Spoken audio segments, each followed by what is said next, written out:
Howdy friends, I'd like to tell you today how it was made possible for a carpenter and storekeeper that didn't have really any money in the bank to get a 71 Camaro Super Sport, and later I'll go into how I upped that stock 350 to a 500 horsepower beast.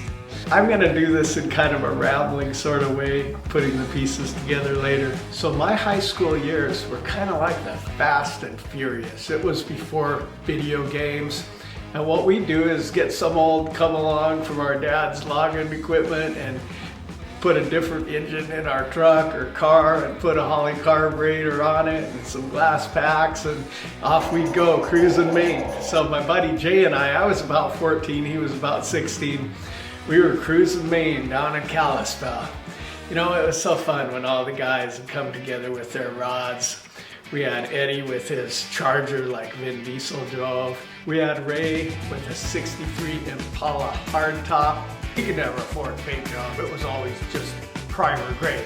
But it was a 63 Impala hardtop. I think he still has it to this day. And my friend Jay drove a pristine Pontiac Le Mans. It was gold. He got a good deal on it because it was a four-door, but it had a 350 race motor in that baby, and boy would it go. It was high geared. One time right past the House of Mystery near Hungry Horse, we had that baby up to 155 miles an hour. That gives you an idea of how crazy we were, because that's no place to be driving 155 miles an hour. Anyway, we were cruising Maine and doing our deal. We got all duded up, you know, for the girls. And as we were turning around in the Rosales parking lot, these dudes flipped us the bird. So we went charging after them in our Le Mans, ready to beat them up. They took us on a high-speed chase going by Woodland Park and that road, and I was outside of the car with the window about here, pelting the car with beer bottles. And I was a catcher in baseball. I was a good shot. I was hitting it. And then they took us on a strange Kalispell back road. And we were going about 105 down this gravel road, chasing these guys in the dark. All we could see is their lights. And then all of a sudden their lights disappeared. And we thought, oh crud, it's an L-turn. So we slow down from the 105 to about, I don't know, 50, 45. So we're in this uncontrolled slide on this gravel road about to go off into the ditch, and I knew we'd roll and roll and roll, and it was the strangest split second because it was like it was in slow motion, and my life flashed in front of my eyes as I knew we'd roll and roll, and I was preparing myself. And then we actually went off the road, but instead of rolling and rolling, it was like kerwomp! We hit this giant post that this farmer had his mailbox on, and it kerwomped us right back onto the road. And we went 2 or 3 blocks and we got out and we're looking at the damage. The car was totally caved in and totaled. The frame was bent. We had glass in our face from the shattering glass. And the farmer comes by with his old truck and he said, "You guys hit my mailbox, didn't you?" And we said, "No, it was those guys up there that did it." He said, "Well, why are you out looking at the damage?" And we said, "We're just taking a peek." The farmer fell for it and went chasing those guys that we had been chasing. And we turned her around and limped on home. Once getting home, he told his dad, "Yeah, me and Bud, we went to my nickname's Bud. Some people still call me that. Yeah, me and Bud, we went to the movies and somebody hit us while we were in the movies." His dad was a wise old trucker, and he went out there and scraped a splinter out and said, "Oh yeah, I'm sure the people that hit you had a vertical bumper that was made out of wood." Now, if you'd like to read about some of my other races and wrecks and the big change that came into my life, you can get the book on Amazon, The Wild and Crazy Buddy Willows. You might have noticed I said Charger, Impala, Pontiac. We were Chevy guys, but Chargers were cool. It's funny how you pick up stuff as a kid, and we felt Fords were like found on the road dead. Here's a photo of me in a frame-off restoration shop of genuine numbered Shelby Mustangs, and they're pretty sweet cars. But in our circle, it was Chevy or shut up. Now, a verse in the Psalms that I love says, "Delight yourself in the Lord, and He will give you the desires of your heart." Now, I don't know why some people want to dodge Hemi and some people want to be a nurse and some people like this and some people like that. And I even watched this cool video of a guy base jumping off Mount Everest. I don't know why anybody would desire something like that but me. I desired a red 71 model Camaro. I'm going to show you my scrapbook just for a minute to show you some of the things that I desired. The scrapbook is a great way to kind of track your desires. When I was about 10, I loved baseball. I even got my dad to take me to see old Catfish Hunter and Vida Blue in the Oakland A's. I wanted to be a professional catcher like Johnny Bench. I made the 12-year-old all-star team, and we did tournaments all over the place. We even took like first or second in this great big tournament up in Canada. I cut out clippings of my role model, Johnny Bench, from the Cincinnati Reds, and this was the path I was on. I also loved football, and I was a quarterback on our 6th grade team, and I also entered something called punt, pass, and kick, and I won first place and got to compete regionally in Missoula, Montana. My dad was nice enough to take me to a real NFL game in LA. We paid $4 for the ticket, look at that. I also placed second the next year in punt, pass, and kick. And then I went to Mexico when I was a young man. I don't know, maybe I was in 3rd grade or so. But there, some relatives had me try smoking some pot. So anyway, I first started smoking a little pot when I was in Mexico as, I don't know, maybe I was in 3rd or 4th grade. By the time I was in 5th or 6th grade, I was drinking and smoking a little more pot. My mom was paralyzed, so she couldn't watch us, and we kind of did what we wanted. But by about 7th grade, when I was smoking pot, all of a sudden the THC kicked in, and I went, whoa, and I really loved it, and I began selling it and smoking it 3 times a day. Now, I think for anybody to really make their mark in this world, you need some appropriate ambition. And what pot did to me is it just took away my ambition, my get up and go, got up and went. In 8th grade, I was a high honor roll student, like a 3.87. I wanted to be a professional baseball player, and some people thought I could because I had the 2nd highest batting average in the whole area. But once I started smoking pot, I didn't even go out for baseball. I skipped the maximum number of days you could skip each semester for school, and my life really kind of deteriorated. That's why if you look on YouTube here, I've got some videos that I don't think it's the answer for America to go to pot. But anyway, that party-hardy lifestyle of mine was all fun and games until I realized it was killing me. I often drank till I puked, and this certain weekend up in Martin City, Montana, I drank till I puked Friday, I drank till I puked Saturday, and Sunday morning, I was still puking, and I was puking up blood.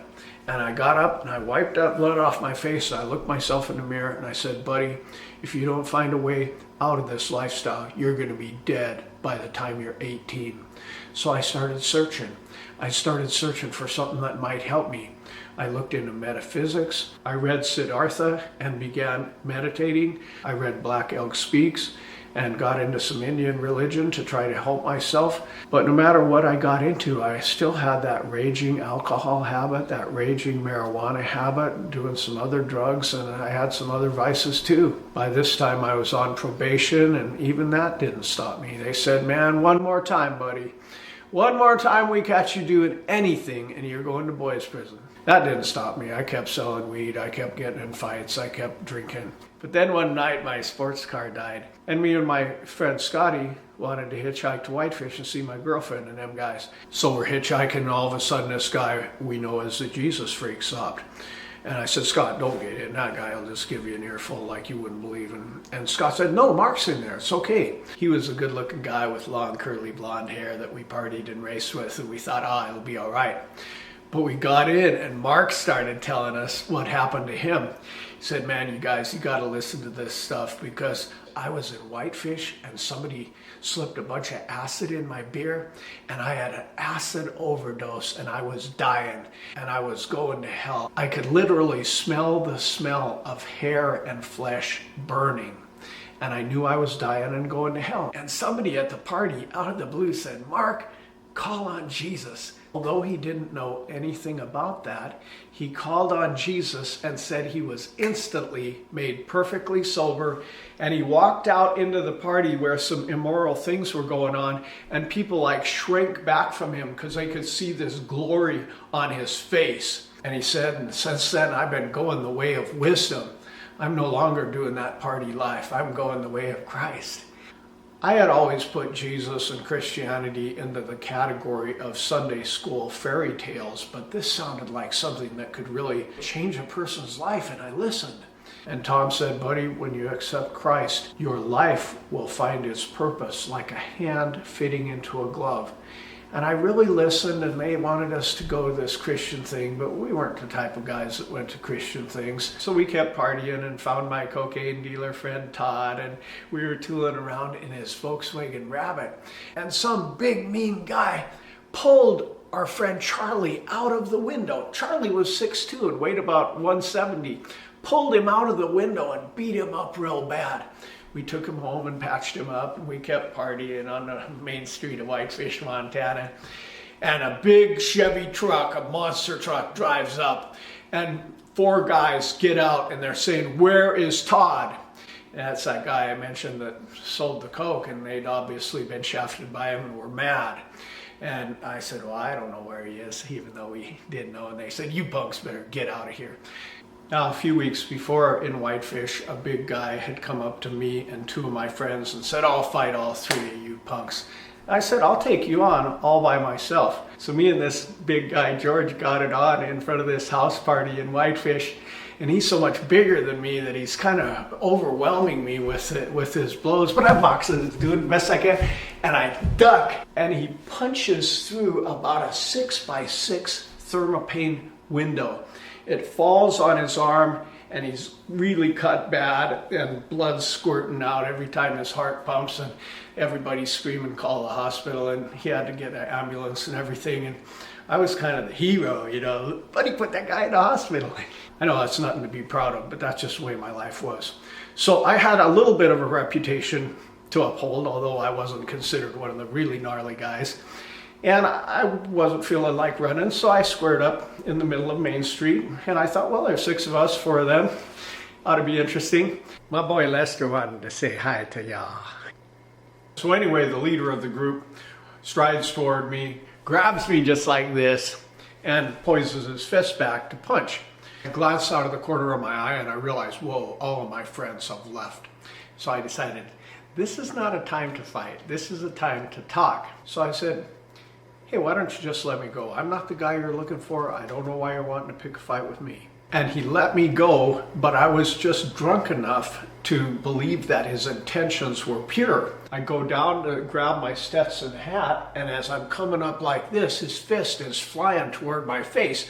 So I duck back as far as I can, but that left me perfectly exposed for his steel-toed logging boot to come whipping up right between my legs and crash into my groin. Now, I don't know if you've ever been kicked in the groin by a logger with a logging boot, but it's an experience you will never forget. And the shooting pain doubled me down onto the pavement, and I decided it was time to use my speed to get out of there before I got further beat up. So I leapt up and raced down Main Street to get away from those guys. Now I found my buddy Scotty, and I said, hey, you're supposed to be such a tough guy, why'd you leave me? And he said, are you kidding? Those guys are huge. And me and Scotty walked clear out to the junction, 2 or 3 miles, to begin hitchhiking on Highway 40 home. Now a car stops, and it's his cousin Jim Downing. Now up around Hungry Horse Martin City, the area we call the trap line, because it used to be a good trap line in the early days, we kind of value the blue collar logger, trapper, hunter that can fight good too.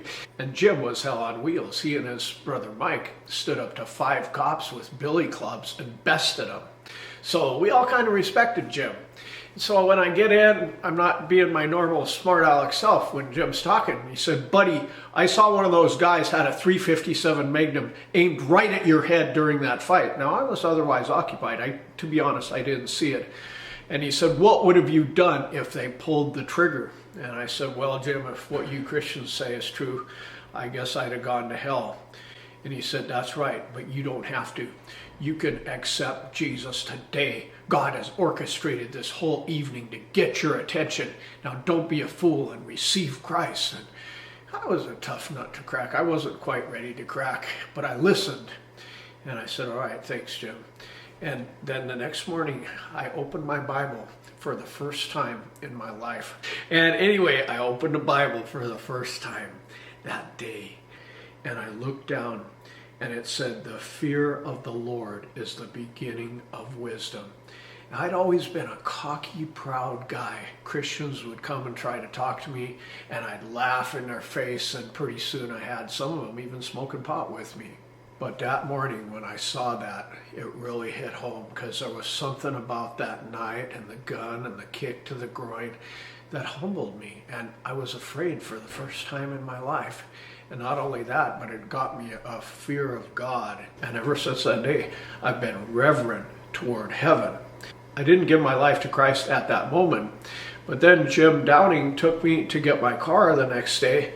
And it started up and ran fine. And we're both like, whoa, God orchestrated this whole thing just to get your attention, buddy. But still a big part of me liked the concerts, the girls, the partying and everything. And so me and my buddies was headed to a big concert in Missoula, Montana. Now, some people had come up to me at beer kegers and said, man, I accepted Jesus. It's so great. And I said, I don't know nothing about religion, but if I ever was saying what you're saying, I wouldn't have a beer in my hand and a joint in the other hand. I'd be like for real. I somehow intrinsically knew that if I was really going to give my life to God, I would probably give up that stuff. And I didn't really want to. I liked the partying, and although I didn't really like what the drugs and alcohol were doing to me, I liked the girls, and I just liked the whole scene. So my friends and I decided to go to a big Molly Hatchet concert in Missoula, Montana. And I kind of told them, well, I think we'll have one great big party, and then I might become a Christian.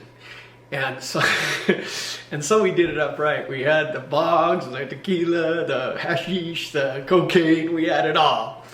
And we drove down by Malitia Island by the Flathead Lake, and we were toking up and getting blasted. And then my friend's red Dodge Duster wouldn't start. So we walked 2 miles up to the Flathead Lake, and we started hitchhiking. And a terrible blizzard came, and I just had my thin jean jacket, and we're hitchhiking, and I'm just freezing. Finally, we get a ride, and we get to the Molly Hatchet concert, and they're playing the last note of the last song. And then we went to the hotel party afterwards, and all the cool Canyon guys I had looked up to and thought were so cool. I was watching them, and I was thinking, man, that one, he's got good looks enough to be a movie star. And there he is, all zoned out. And this other, I know he's got a business aptitude from the way he sells weed. He could be a very successful businessman. And myself, what am I doing here? I'm a good athlete. I'm intelligent. I could be doing something with my life. And the Holy Spirit was opening my eyes. And then we had to catch rides back, and we got a ride with this nut in a tank top in the middle of winter. This meth guy, this nut in a tank top, he was just so out there. And he said, well, wait here and I'll take you the rest of the way. And we went into this crazy party on the reservation, and it was just one of those things like, why did I get myself into this mess? I finally ended up getting home from the party. I had a terrible earache. I was feeling sick, and I was feeling awful. And that Mark guy that I had mentioned came to my house, and he just got back from some kind of Jesus retreat. And he was hired to guy telling me all about it and everything. And I was like, would you get out of here? You're the last person I want to see. He said, buddy, you said that after this concert, you was going to give your life to Christ. It's time. And I said, well, you got a point there. I'm busted, disgusted, and sick. I guess I got nothing to lose. So he led me in this prayer. Heavenly Father, I come to you as a sinner, but I thank you that you sent Jesus to die for my sins. I believe, Jesus, that you rose from the dead so that your power can help me rise from the dust of this addicted life. Come into my life now and be my Lord and Savior. Amen. And I said, Mark, nothing happened. I didn't feel no goosebumps. I didn't get no lightning. I didn't have any feeling of a closeness to God or that anything happened. I'm sorry, man, it didn't work.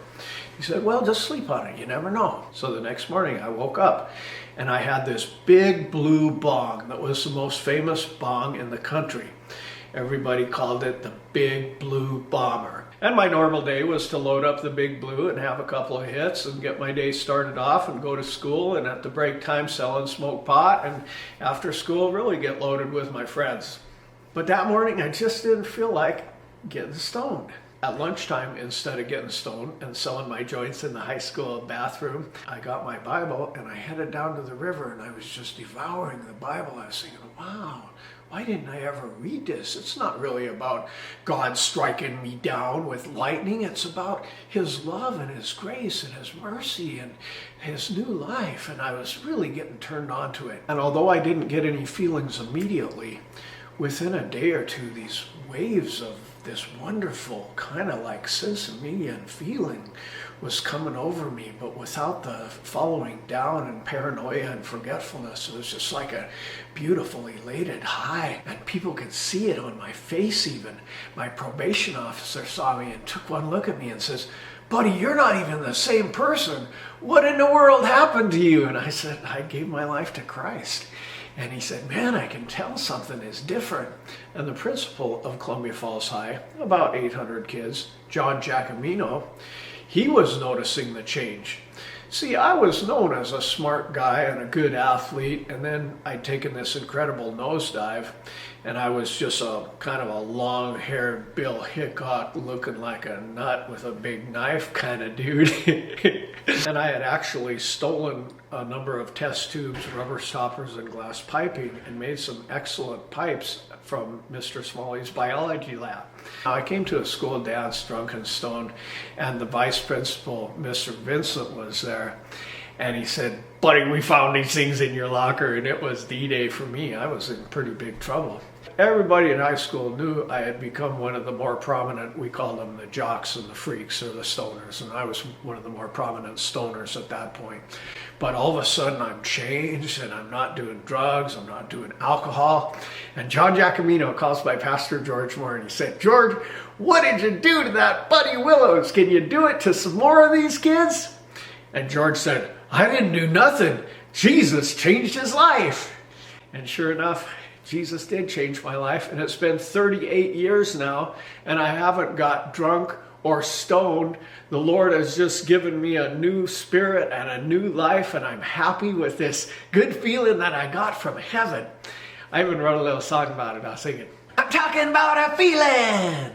I'm talking about a feeling that I get when I get into the Spirit and really get met. It's a feeling kind of holy, a feeling kind of high, a feeling that flows from the river of life. There's a feeling that you get when you do good at a sport, and a feeling that you get when you take some coke to snort. There's a feeling that you get when you kiss a girl, but this Holy Ghost feeling is out of this world." And that was the feeling that I had found. And I don't always, to be honest, feel that same intensity of feeling, but I do have an even keel. And after the ups and downs, and usually following even further downs of pot, and ups and terrible hangovers of alcohol, and you put it all together and you mix in some cocaine, some acid, and some other things I was doing, it was a nasty feeling. But now I got a good even keel. I go through life on the even keel. There's something to be said for the even keel. Okay, let's get to the Camaro. I promised to do some rambling. I did a little more rambling than I planned. But anyway, fast forward 15 years later, I'm actually leading a little church that's helping guys on meth and some crazy nuts like me get their life together. It's the middle of winter, about February, when money is tight in Montana. And I'm tooling down number 2 in Evergreen, and I look over, and there's a good-looking classic Camaro. It's got a sign of 6200 on it. Somebody had crossed through, and there's a big sign now on the window, 3700. Now, I was just a carpenter and a working guy and a church leader that did it for free. And I didn't have no $3,700, but I begged, borrowed, and bribed and got it together because I realized that was a great price. I went down there and I told the guy, "Here's $3,500. Would you take $3,500? He said, man, I can't. I'm like the second owner of this car. It's only got 117,000 original miles, and it's worth $3,700. It was $6,200 yesterday. And I'm kicking the tires and making sure that that's what I want. And a turbocharged Yukon Denali pulls up into the parking lot, and 4 teenagers jump out with fire in their eyes. And I said, here you go, sir, here's the cash. Sold to the guy in the red shirt. And the teens come running up and says, we got the money, here it is. And he said, sorry, I just sold it 2 seconds ago to this guy right here. Now, about a week or two before that, I had shared a message called Seizing Your Opportunity. And that opportunity is the combination of time, circumstances, and place that allow you to do something that you could not have done before. You can see the whole message on my YouTube channel here. And I seized that opportunity to get a 71 SS second owner Camaro for $3,700 2 seconds before somebody else did. You see, opportunities don't wait for the slow to move. And I'm telling you, some of you have been saying, yeah, you know, I should probably give my life to Christ and do life right. Well, now's your opportunity. Surrender. Say that same prayer I did. But anyway, I got the car. The first thing I did when I test drove the car, the big fiberglass hood flew right off. It had a big 4-inch rise on it, and it was just kind of a dorky fiberglass hood. So I ordered this sexy metal hood with a 2.5-inch rise, and then I took it to Mike Young at Young's Custom Shop, and I said, Mike, I really need you to paint my car. He's the best in the valley. He said, Jim, I'm booked for like a year. I can't paint your car. I said, come on now. And he said, well, the only way I could ever do it is if you guys do all the sanding and prep, and then I'll squirt it. Me and a friend, Jack, went down there and sanded it for about a day and a half and got it looking good. And we said, well, it's ready. He went out there and says, you guys, that isn't even close. You got to get these rough spots, and then you go to the 400, and then the 500, and then the 600, until it just shines like the moon, even without paint. Then it's ready. And so we did about another 18 hours and said it was ready about 2 other times, but he finally okayed it, took it into his booth, and I painted it a Mazda RX-7 red, and he put the black stripe jobs on just perfect, and got the seams and the doors and the hood all lined up. And boy, it came out a really great looking car. But I wanted to do the interior, but I knew that before doing that, I'd better get the mechanical all the way that I wanted it. So I looked into various engines, maybe a box LT1 engine to put in it. And meanwhile, for 7 years, I saved all my tips at my business, Willow's Huckland. I got about 1,300 in tips saved, and then I sold a little lot that I had and had some money, and I decided it's time to move. After pondering what I really wanted, I decided to turn the numbers matching 350 into a 389, or it actually turned out to be about a 391 Power Stroker. So I go down to Bradford's Custom Shop in Kalispell. Well, I'm finally getting the rod of my dreams going here. It's kind of one of life's great injustices that you gotta wait till you're my age to get some serious horsepower, but I'm down here at Bradford's getting my numbers matching 350 turned into a 383 cranker. And just, how's it going, Josh? Good. Nice. Got your block here, got it all honed with the torque plate. Nice. Use the good rings on it. There's your pistons. Connecting rod, it's a scat. Connecting rod. What kind of pistons we go with? Pistons are I don't remember what Pro piston. I'll find that out. They are Pro True Street, made in America. Okay, made in America. That's what we like to stick And with. these are the aluminum heads that we're going to bump it up to over 500 horse. Yep, heads are a big deal. Yeah, nice. And those are a Pro Max cylinder head. Yeah, Promax, that's a pretty good brand. So what kind of a horsepower increase am I getting with these aluminum heads, Promax aluminum heads here, folks? Yeah. Should be should have 5-wheel, 500 engine horsepower, should be darn close. Nice, and without this, maybe just 470 or something? Well, no, heads make a big difference. They make Those that are big a difference. gonna have 120 horsepower to it. Whoa, 120 horsepower? Heads are a big deal. Yep. Now, why would a head add 120 horsepower? Well, they flow better. They got bigger valves in them. Valves are bigger. They're all ported inside here. Yeah. The ports are all designed to flow certain numbers at certain RPMs, so they just flow better. They're designed better than the factory. And how much did these bad boys cost, I wonder? I don't know. You'd have to ask the boss. That's the boss. So where are we at on this thing anyway? We're close. Motor's going together. Car's at home, up on my lift. Yeah. It's got some paint squirted on the frame. Gonna get some parts ordered here. Yeah. Dan's got working with the guy on the carburetor. You'll like that carburetor. Nice. Car shop. We got good cars. Sounds really good. Bolt on it work. What about that half harness wiring situation? I got to looking at that, and I don't know if it's as bad as I think it is. Looking at the little starter button right there and stuff, I'm checking that out. I don't know if I'm gonna need that or not. But now that it's back in my shop, I got another project out there. Oh, okay, great. Just tell me real quick, if you would, which machines do what? Like, where did he take it to balance the crank? Well, the crankshaft balancer's in here.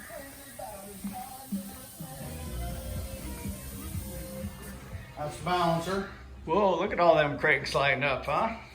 That's the scale we use on your right there to weigh everything. Do some of them actually need some serious tweaking? Or? Oh, yeah. Really? Yeah. The factory never balanced them perfectly. Never balanced them perfectly. So how do you take a certain amount off? You just grind it? Well, they got counterweights here, so they got the holes in the counterweights. Oh, okay. They'll take it out of there, or on some of the flex plates, you can add weight. Like this one right here's already got a weight welded on it right there. Oh, okay. It smooths it out. Yeah, just smooths it out, making everything. Makes it smooth. That way when you get in it and you start it, it starts up and shuts off nice. Yeah. You know, fuel economy is a little better. It's not working against it, so. And where do you hone them? Right over here? Hone is the green one. Uh-huh. And then the boring bar is right there. Nice, that's where they're honed. And Dan? It's called line honing. Uh-huh. You're basically honing the inside to make sure everything's where it's supposed to be. Yours. Yeah. Yeah. To straighten the Makes main the line main out. line straight and true and on the right side, so it holds the bearing right. So what's your favorite hot rod, Dan? I got lots of them. Uh-huh. Any particular favorite? I saw on your Facebook page you had some kind of coupe with 8-pack coming out of the hood. Yeah, it's got a blower on it. 38 Chevy. Oh, 37, nice. 38 Chevy is probably my favorite. Uh-huh. And what's that running, a 454 with a 8-pack and a blower? 671 blower on a 454, yeah. And how many horse do you get with that? It's probably 750. 750 enough, huh? Never know. You're talking to This is where the valves and the heads are done? Yeah, the valve grinder's right there. Well, thanks a lot for Yeah. telling me No everything. problem. Nice. Well, this radiator's only for a certain size core. In the big block cars, they had a wider core. Right. So your new radiator will have 4 cores right here, but it'll still be this wide. But it'll look factory. It'll have the factory tanks on it. I just pressure wash the interior compartment of it. And I'd like to take a little Scotch-Brite and I kind of scrub the frame a little bit on the inside to make it, just to get the cruddies off of it. I'm gonna get one of these cool extra capacity oil pans. 77 Ford pickup, 2-wheel drive. It was his grandpa's truck. And he put a 460 in it? Yeah, that's what was in it. It's a camper special. Camper special. Motor, huh? tranny, and it ain't near the power yours is gonna have. Yeah. Even the fridge has a good display of stickers on it.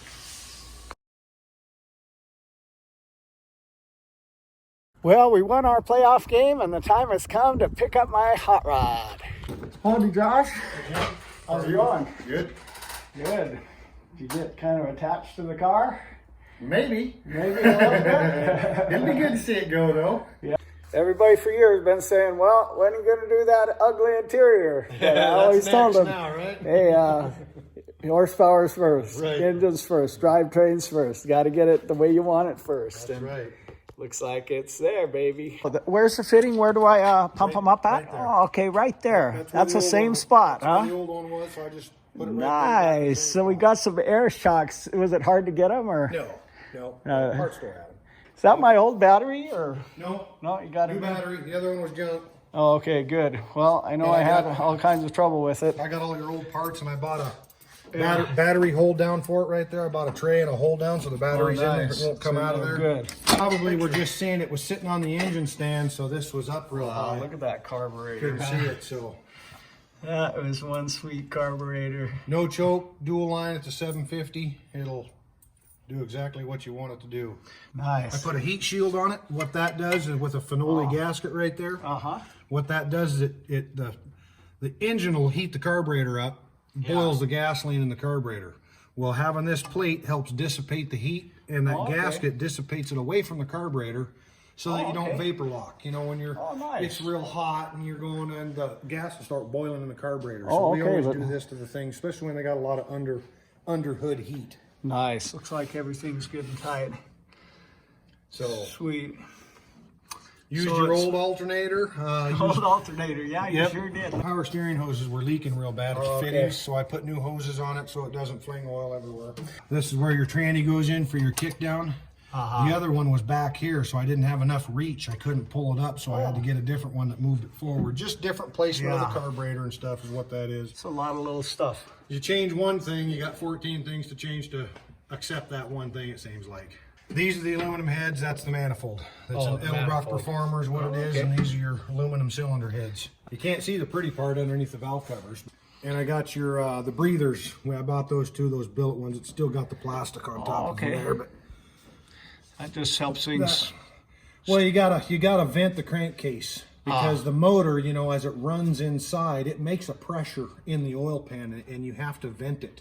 If you don't vent it, it starts pushing gaskets out because the you know, if you take this cap off while it's running, you'll feel a little pressure coming out of there, a little air coming out of there. Well, that's because the motor makes a pressure down in there. Yeah. So you got to vent it is what you got to do. That one's got a PCV valve in it, and this one's just a breather. And that Benson goes back into Well, the the oil PCV system. valve kind of creates and it's hooked to the carburetor, so it kind of helps suck. It sucks that pressure out of the crankcase. Oh, so that goes to the carburetor? Yep. There's a plug back there. It plugs into the back of there, and what it does is it helps vent instead of just relying on the vent. There's an actual suction pulling that pressure out of there. And it goes back into the engine? It just reburns it. Yep. Wow. It just enriches the fuel mixture is what it does, but we adjust that with the carburetor and everything for that. And that doesn't mess things up, having oil going into your fuel mixture? Well, it's not oil. It's a oil fume. It's a misty air. It's a misty, you know, little microscopic. You know, it's not like pouring oil in it or anything. Okay. But there is a little bit of microscopic oil in the air that's coming out of there because these valve covers have baffles in them right here, so you can't. The oil doesn't actually come up to here. It just kind of, it's the. I wonder if that gives you a microscopic improvement in fuel economy. Well, basically, and on most of our, you know, when you're going to the drag races and stuff, they don't want that stuff just because you don't want to reburn that stuff. It's, you know, we want new fuel in there. Sure. But a street car it's just fine to do that. It helps evac the crankcase and try to put super and lead in it, non-ethanol. Reason is the ethanol fuel, you know, when it sits for a couple weeks, it loses 3 points octane. Yeah, I bet you He's are. my youngest. He'll have him a hot rod before he's got his license. Yeah, he likes hot rods, but how can he? Yeah. I put a different set of gauges in it, Jim. Good. Just because the other ones were old and ratty and just they were this and that, so I just bought some cost-effective, you know, $75 gauges for it, just so you know. So did we bypass that starter button? Yep, it don't work. It works right here now. Nice. Did you get new keys or? Nope. No? You just dialed it right into there.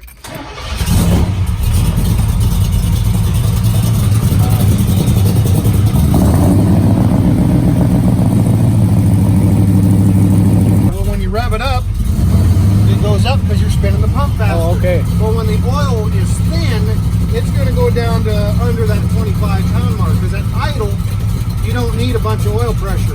And when you drive this thing today, when you leave, you're gonna, if you watch that temperature gauge, you'll see it. It'll go up to 190. It'll go up to that second mark, and it'll go up a little bit more, and then you'll see it go down. And that's when the thermostat opens. But the type you're going to put in it is called HR. Yeah, it's Joe Gibbs driven is what it is. 1040 NS. My old Redskin coach, Joe Gibbs. Right. I mean, it goes down the road good. It needs an alignment, and it needs you know, the tires are a little out of balance. Miles or so, you know, when you start it, drive it. Yeah. Just go out, go downtown, go drive, put some heat in the motor. Try to stay clear of the drive-throughs for a little while. If you're pulling over bullshitting with somebody, shut it off. Because, you know, just where the camshaft runs through the motor and the lifters run on the camshaft, where those lifters touch that cam is only lubricated by oil that splashes from the crankshaft going round and round. When it's idling, it ain't splashing much up there. Yeah. Hydraulic roller cam, all the MSD ignition, so it's got the built-in rev limiter. yeah. I just thought it was cool having the numbers matching unit in here. Yeah, it's nostalgia. That number matches your VIN number. Nice. The last 8 digits is the same on the VIN Yeah. number. So Well, that's pretty cohesive, keeping the synergy of the car like that. So what kind of horsepower do you think we got here? there's at least 4, maybe a little under 4.5 at the rear wheels. You know, because when you get the tranny, the transmission soaks up a little power from the flywheel, and it's got to go through the drive line, then it's got to go through the pinion, so you lose a little. But the engine itself spitting out. Engine's right up there at 500. Yeah, it's a 383 cubic inches, and then with the good heads, high flow heads, and the big valves and the hydraulic roller cam, it's only going to get better. Yeah. You know. I thought we actually boarded a little, and it was over 390. Yeah, it was 350. Well, that's right. It's bored 30 or 40 over. Yeah. Right. So get a little more cubic inches with a bigger cylinder. Okay. Yeah, those are good looking headers. I like the looks of those. What brand is that again? Doug's. Doug's. Dual feed fuel line with a gauge on it. You got 3 pages, so you're the lucky one. Okay, Jim, here we go. I've been working while I've been waiting, and now it's ready to start up and rock and roll.